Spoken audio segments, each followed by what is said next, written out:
Today we are doing what is sort of part 2 of our book club episodes on Permission to Speak by Samara Bay. But we're kind of departing a little bit from just the content in the book and moving into some of her tips for public speaking or just using your voice in general, and then adding in some of our own. And you really took the lead here and organized this episode into our 5 top tips for speaking and using your voice. And I appreciate that because I was trying to think about my tips for this topic. And I realized that the number one thing that I used when I used to do public speaking was that I would do a shot before I went on stage. And that is really probably not the best advice to give people. A shot of alcohol. Yeah, a shot of vodka. Vodka, to be precise. Okay. Yes, it was extremely effective, but probably not very healthy. And now that I don't drink anymore, I can't give that advice to myself, and with good conscience can't give it to others either. It's probably also not appropriate in most industries in the marketing world. It's sometimes not only accepted, but expected that people have been drinking before they went on stage. So maybe not at an accounting conference or something like that. Yeah, well, I'm glad we're talking about it. I have a lot of ideas and opinions and experience with providing suggestions and tips on public speaking because it's something that I do in my role, and it's also something that I teach. So as an instructor, I'm working with professionals from all different industries on a regular basis who have excelled in their career, often have attained leadership roles, a lot of expertise. And one of the skills that they're continuing to work on is public speaking. So I'm supporting folks whose relationship with public speaking tends to span from not totally comfortable, want to upskill a bit and be as competent as I can, to completely terrified, would rather do anything, and I'm going to stay up the whole night before a meeting that I'm chairing because I'm freaking out about public speaking. So anywhere along that spectrum is where I'm supporting people and helping them with suggestions and a structure to practice in order to feel more confident and feel more excited about speaking powerfully. So I'm excited. I was glad to give it some structure and dive in with you because I know that your relationship with speaking has evolved and you have experience hosting different podcasts, and you speaking as something that you, I'm making an assumption, but that you enjoy doing now. That's interesting. Yeah. I'm going to come back to that because I think I want to make sure that when we're talking about speaking here, you just did a really great job of outlining the spectrum of feelings that people can have about speaking. And there's also a spectrum of what speaking people are doing. Because this could be anything, like you said, from chairing a meeting to asking your boss for a raise, to getting up on a stage and giving a speech, to hosting a podcast. Literally anything that you're doing where you're using your voice and you're speaking up and you're having to present yourself, even if it's only to one other person, that is public speaking. Yes, and I share the same definition, and I'm glad that you brought that up. This isn't a set of 5 tips to go and do your TED Talk. Right. You can use them and they'll support you with that. And these tips are applicable to, as you said, any kind of conversation that's public. So any conversation that's not with yourself or, with somebody with whom you're so comfortable that there's no nerves. So a conversation in the workplace or in a social environment where you're in public, you're public facing, and you want to have some more confidence when you show up for that. Yeah. And so you said that you feel like I enjoy speaking. And I think that is something that I have evolved on quite a bit. I used to do everything to avoid a phone call. Like I didn't want to do anything really other than send an email. And I work from home. I work for myself. I do everything online. And so that was pretty easy. Like I could limit the number of meetings and the number of phone calls. And then the pandemic really changed that. everyone started using video calls more than they ever did before. Even people who were always remote and always relied on email, it felt like video calls became a norm that was used so much more by everyone. So over the last few years, I have had many more Zoom meetings than I ever did before. And it's actually been a really positive change. I have enjoyed getting to know my clients better. I've enjoyed being able to interact with them on a face-to-face basis and having deeper communication with them. And if you had told me that 3 years ago, I would have said absolutely not, because as I've said many times, I'm not a social person. I don't do a lot of socializing. I'm a hermit by nature. But there is something about speaking to people and developing that connection. And through that process, I have started to enjoy it. But I've also built confidence in myself and in my ability to have an off the cuff conversation and to know that I am an expert in my field and I can answer questions on the fly, and I don't have to, take an hour to think about the response that I'm going to send in an email. Like, I've built that confidence in being able to respond on the fly. And that has made me enjoy the interactions more. I so appreciate what you're saying, and I am all for the quick responses to emails versus agonizing over it for an hour. Getting back to what you just shared, it's great because you're a great example. You're becoming our case study of the fact that we can develop this skill. So if any listeners are listening and thinking, I'm not that confident with the sound of my own voice, or I don't trust myself, whether it's in impromptu conversations or in more formal settings, for example, facilitating a meeting, leading a discussion, I have some nerves around that. Pam is our case study of somebody with practice, with just that sitting down and the practice and the routine. You just shared with us that not only have you experienced better connections with many of your colleagues, which is a huge win. This is what we're after in life, is more connection, better connection. But also those experiences, what I heard you say, became evidence for you to trust your own knowledge and trust your expertise. Wow, I just had this conversation with this person and I explained X to them. I really know about that, right? So it becomes a really self-affirming loop of trusting ourselves and thinking, I don't need to necessarily spend hours planning what I'm going to say. There is a knowledge and a wisdom inside of me that I can access effectively. Yeah, it's definitely been an interesting process. And I hadn't even really considered it until I started thinking about this, because there's so much that you just do in your day-to-day life, and you're just in it. You're not thinking about how you're changing and how you were 2 years ago, 3 years ago. So I think that maybe that is one thing that we can start with as a tip, is thinking about times when you have used your voice effectively and thinking about growth that you have had already in developing confidence in your voice, or thinking of examples when you do use your voice effectively. So you can kind of start changing that story that you may have about your ability to use your voice or your ability to speak up, because we do focus so much on the negative, or we get stuck in this story of I'm not a good public speaker, or I can't stand up for myself, or whatever that is. So if you can consciously focus on times when you have used your voice effectively and when you were proud of how you spoke up, then you can start to build some confidence in using your voice. I love that. And as usual, you and I are beginning at a place of looking at your mindset and looking at the stories that you have, right? So step number one is really examine and question the own narrative that you have about your voice and your ability as a speaker. And I love what you said.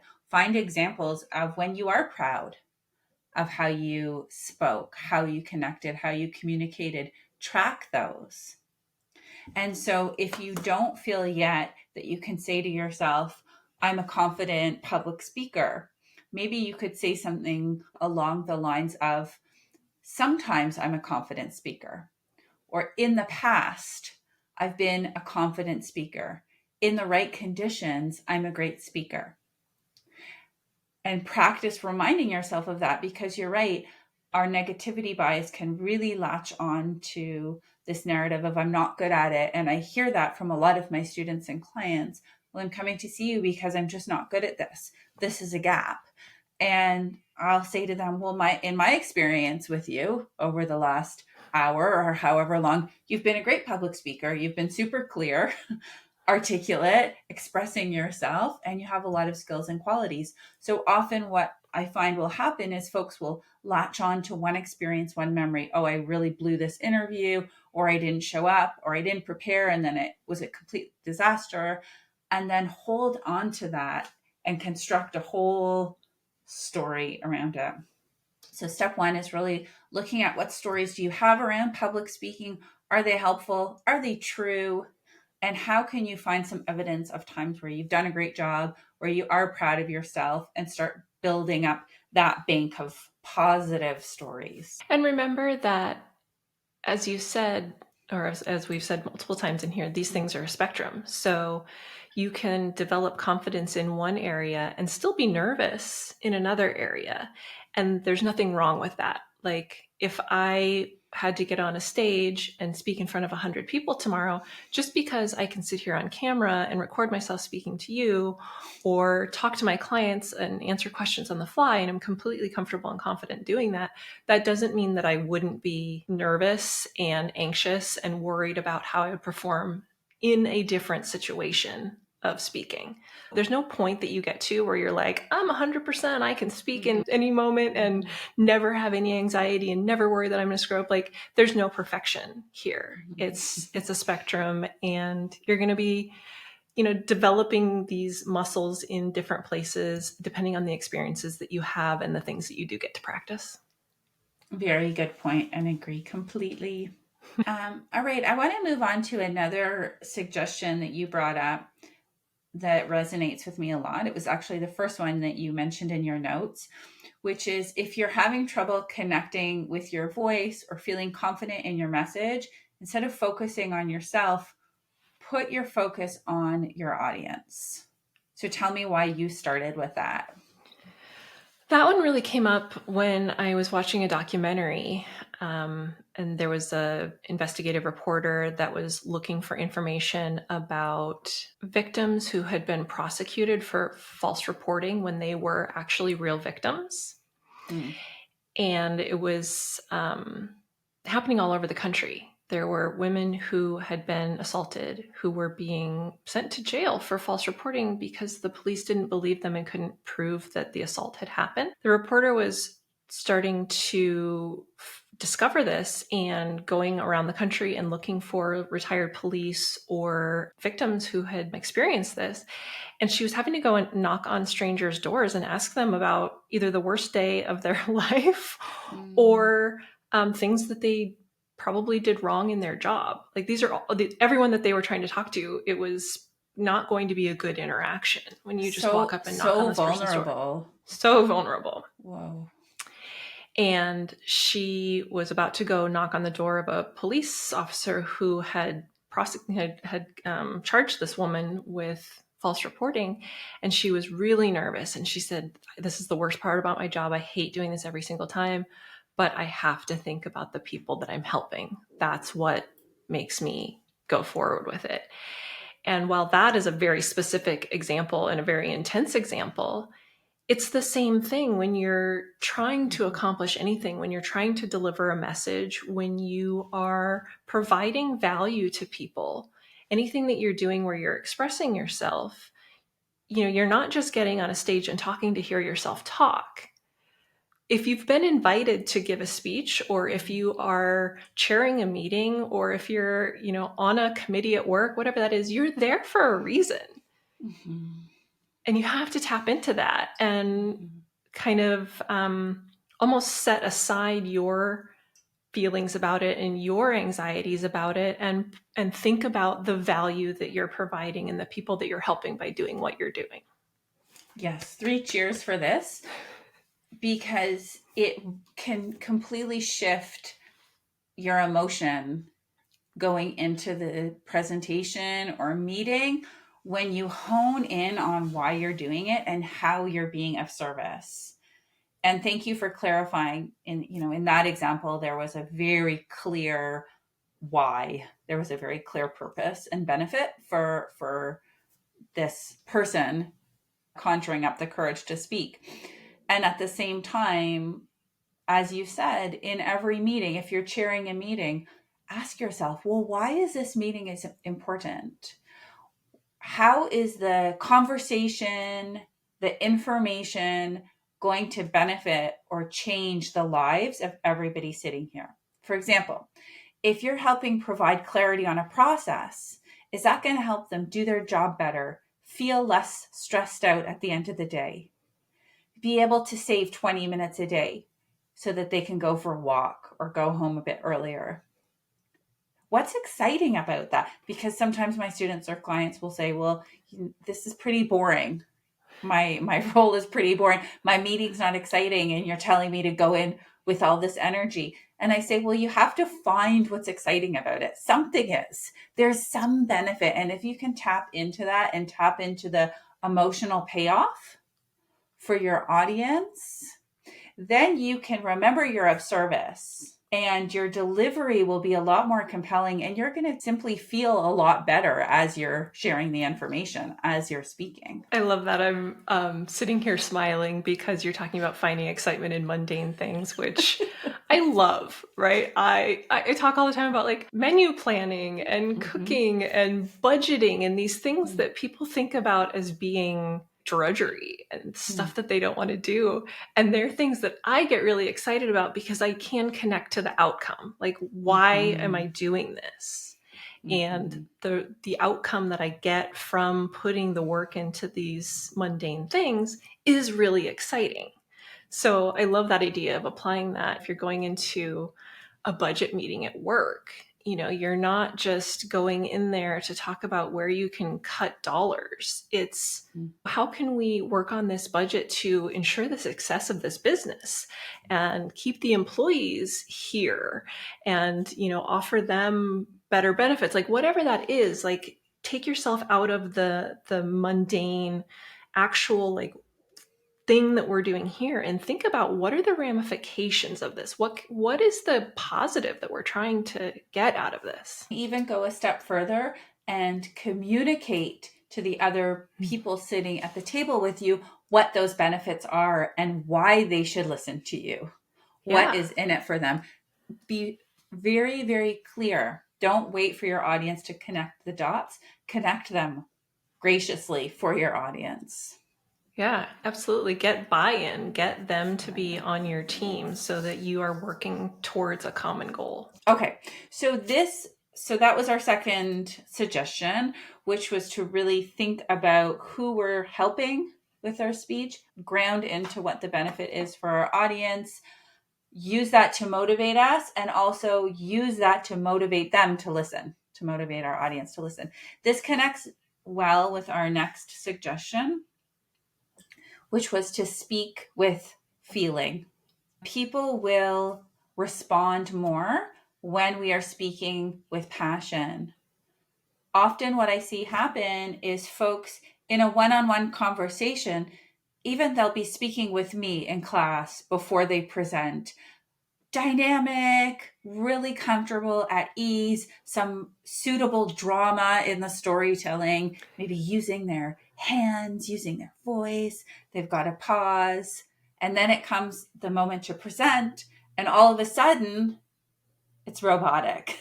The body is still, the voice becomes flatline, and the delivery is suddenly missing the life. And that's happening for a couple of reasons. Number one, when we get nervous, we tend to flatline. And number two, somewhere along the way, we've been taught, well, we need to sound quote unquote professional. And we don't want to have too much emotion. We talked about this a bunch in the previous episode, but we want to keep our emotions in check, etc. The problem is when we're speaking without any emotion and we're too robotic and we're too quote unquote professional, our message isn't landing. People want to hear emotion. People want to see us alive, just as we're talking right now with ease and comfort. Finding a way to translate that in a more formal conversation or presentation is really what we're going for. And remember that, again, you're there because of who you are. Mm-hmm.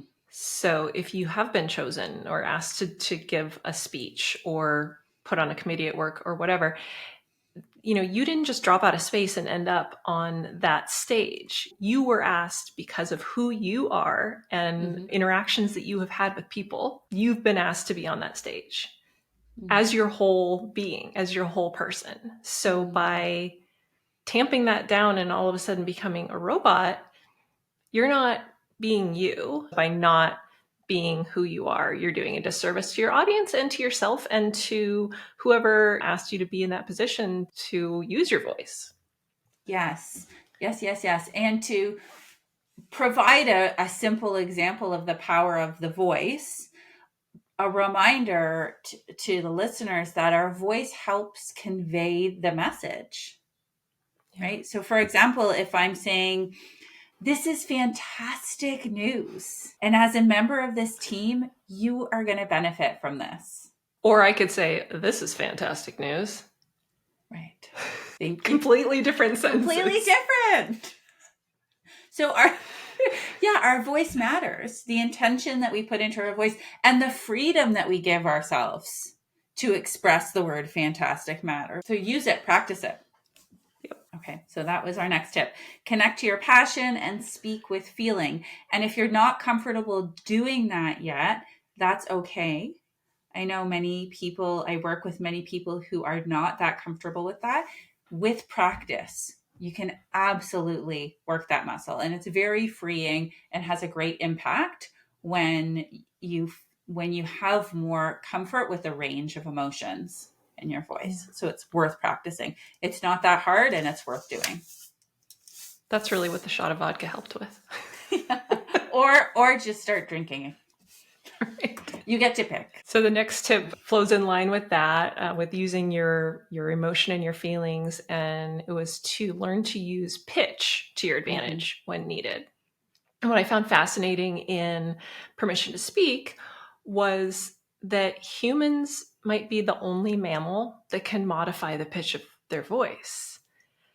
In every other mammal, pitch is correlated to size. So small animals have high-pitched sounds. Big animals have low-pitched sounds. But humans, we can control our pitch. And I just find that fascinating that for some reason we're the only ones that can, go really high-pitched. Hey, how's it going? And then, I'm mad at you.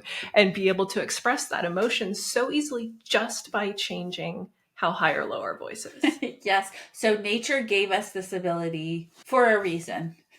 Yeah.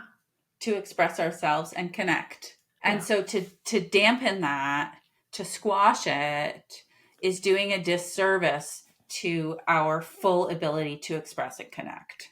Mm-hmm. And I think people can recognize some examples of when we change the pitch in our voice. If you've ever done service industry work, I've waited tables, you go into like your nice voice and, hey, how can I help you today? And that is a way that we adjust our pitch to achieve an outcome. Now, obviously, you don't want to use that type of pitch if you're asking for a raise, but you can practice harnessing the full range of your voice and, making a little bit higher when you're getting excited about something and bringing it down and making it a little bit lower when you want to like draw people in so that they're really paying attention to what you're saying and just really experiment with it because it is such a valuable tool and something that can really, it's a tiny little change and it can really have so much power in changing the impact of your message. Great point. Agree. And again, the reminder here is to broaden your range, feel more comfortable, and work on your instrument of your voice. It's yours. So work on it. Sing, get some coaching, practice speaking with friends, record yourself, find some exercises on YouTube to play with your pitch, because it becomes one of your tools that you own, that you can play with and leverage in different ways. I love that it's already yours. You don't have to go out and buy it, or it's just working with what you got in a way that maybe it's been ignored. So the next one we have on here is prepare. And I like your note in here about how some people think they can wing it and that preparation will muddy their message or make them more nervous. I've definitely been that person. I would say with at least the first 2 speeches that I gave, I threw together the PowerPoint and got up on stage without, like, maybe I ran through it once. Like, I really did not practice it. That can work in instances where you're already an expert in everything that's on that PowerPoint. It's definitely not something where you have to like memorize every single word in your speech. But in your notes, you say the exception to the rule of that not being true, that you can wing it, is when you get lucky. And I definitely got lucky. But preparing and organizing and, you know, doing all the things that we've talked about up until here, which is figuring out your purpose and why you are doing this talk and outlining the key ideas, is paramount to you being able to deliver your message. To build on what you're saying, knowing in advance, why am I speaking? Why am I speaking? What's the purpose here? What do I hope I'm going to get out of this? And what information do I want to share?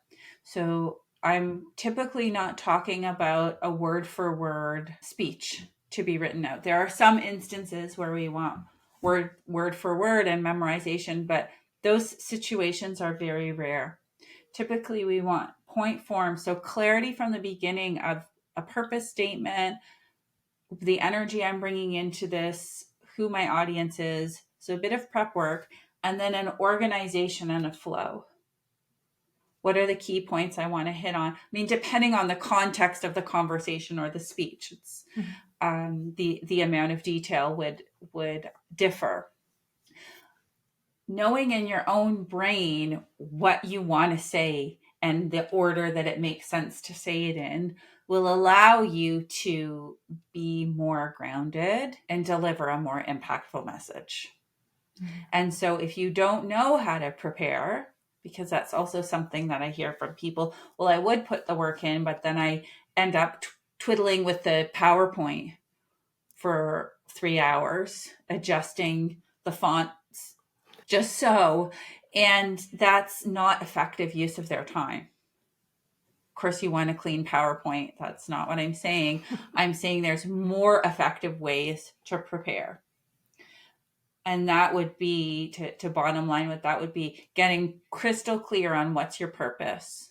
Why are you talking about this to your audience? Have you considered what your audience needs to hear, what their goals are, what their concerns are? And have you tailored your key points? And are you clear in your own mind about why this makes sense? So that if your audience looks confused, you can say, here's why I'm sharing this with you. And have a conversation about it. So when I say preparation, that's what I mean. Almost like that big thinking, bird's eye view perspective, more than the granular nitpicky. Some granularity might be important, but it's that big picture, deeper thinking about the context, your purpose, and your role that will allow for a more fruitful conversation. So what's my goal? Who's my audience, and how does that impact what I need to say? What are my key points? What did they need to understand to get my message? And where might there be sticking points that if I see people getting confused, I can interject with more information or help them connect with that part of the speech better? You got it. So once you have all of that, you have to practice. And like you said, it's not about memorizing a speech word for word, but it's about really knowing your message, internalizing your message so that you can go off script. Exactly. You know what these key points are that you need to convey. So if you're seeing that your audience is not really connecting with it, you can adjust. You can try a different tact, and it will help you get your message across because you've got all the information, you've got all the markers for where you need to go. And if you just stick with, well, this was my plan, here's what I had, here's the speech that I wrote out, and your audience is going, what? Like, I don't even know what she's talking about. Yes. Yeah, you've got to be able to be comfortable enough with your message and with what you're saying that you can adjust on the fly if needed. 100%, because your message is bigger than the specific words you've chosen. So practicing it will allow you, as you said, to internalize it. I'm a huge fan of practicing, and it depends on how high stakes the presentation is, how comfortable you are with the material, so many factors. So there's not a specific rule as to how many times you need to practice. But I would say in practicing, you will feel more confident with the material. So if it's a situation for whatever reasons you want to feel more comfortable, it's very simple. Prepare and practice. Stand up, deliver it to the mirror, deliver it to your partner, deliver it to your dog, deliver it to your mom or your parent over Zoom, your colleague. Just get comfortable, get intimate with the material, so that when the moment comes, you can deliver it with more presence. And I find that practicing with an audience helps. Mm-hmm. If you have people that will sit there and listen to you do whatever you're practicing, but even more so, recording yourself is so valuable. You know, you hear something in your head and you think that you nailed it, and then you go back and watch a video of yourself and you're like, what was I doing? Like, I was staring at my feet the entire time. I wasn't making eye contact, like whatever it is. Like you kind of have this out of body experience where when you're saying something that's maybe high stakes or that you're, a little bit amped up about. And so being able to actually see yourself and see what you're doing, and, maybe like what you're doing with your hands, or like, how you're holding your body, and when you get nervous and when you kind of shy away, like all of those things you don't notice when you're in the moment, but going back and seeing yourself, it really, really helps. So if it is something big, like giving a speech on a stage, I think that recording yourself and watching it is very, very valuable. Great. Now you led us very well to our sixth and final tip, which is bringing us back really to where we started, which is around the audience. So we began this by talking about the importance of knowing the value that you're bringing your audience, staying in service to your audience, and how that will help manage nerves and help you deliver a better presentation. And I want to end by saying that this relationship with your audience doesn't just happen before you go on stage or before you start the meeting. Ideally, you're keeping it up through the whole time. And what I've noticed over facilitating so many hundreds of sessions on public speaking, and I can feel it in myself too when I'm teaching or facilitating, the difference between when you're quote unquote on versus when you're in the flow with someone. Mm-hmm. And so sometimes when we have a PowerPoint, for example, we immediately become separate from the group and we're suddenly in a relationship with the PowerPoint. Yes. It's very hard because I think it's hard for our brain to be doing everything. Yeah. And then something is lost. Now, that's not to say never use a PowerPoint. It's to know the impact, right? If we've got a bunch of important notes and we're looking down at our notes and we want to really stick to the script or stick to the ideas, again, that might be important and we might need to do that, and that's fine. When that happens, our connection with the audience is diminished, and that's a loss. What I suggest is in a meeting and a presentation, build in moments where you're intentionally reconnecting with your audience. So let's say, for example, I've chosen to use a slide deck for a certain portion of my presentation because it's going to be of value to my audience to use it at that time. I'm going to show it, and then I'm going to deliberately have a break after that and have a moment of check-in and ask a question, right? Maybe I'm going to do a poll as to what people think about what they just saw, or with, if I have their permission, call on one person to ask what they thought, or have everybody give me a thumbs up, something just to break that mode and be in connection again.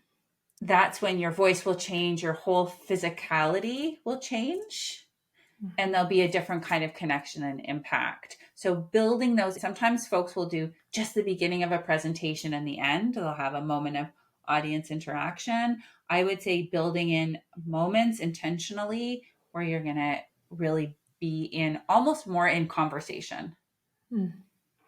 Yeah, I like that. I like the idea of just checking in, like, is this making sense? Are you all with me? Because if they're not with you, then everything that you say for the rest of the, like, you've lost them. So Correct. checking in, making sure, we're on the same page here and I can continue, because back to what we were saying earlier about you may need to adjust if your audience is not connecting with your material. That's a great way to make sure that you don't get to the end and there's just a bunch of blank stares and people are like, what? I don't like, I've been in that situation where a speaker is talking about something really technical and their audience is not at that level that they are, and they're giving what is, I'm sure, really excellent information, but no one has the base knowledge to understand what they're talking about. And if they had taken a minute and been like, hey, like, who is my audience? What's their technical knowledge level? Or after they got a quarter of the way in, if they were like, is this hitting for you guys? And everybody was like, no, we have no idea what you're talking about, then you can take a step back and reconnect with them and adjust your message. Yes. So think about your audience, connect to your passion, learn to use pitch, prepare, practice, and in the moment reconnect to your audience. And always keep your mindset in mind. Keep your mindset in mind. Yes. And final word for me is practice makes progress. I've seen so many people practice public speaking, and every single one of them progresses. So if this is on one of your lists of goals, I encourage you to pursue it and find a structure, a coach, a teacher, an accountability partner, whatever it is that speaks to you, and get some support to practice so that you too can feel more confident.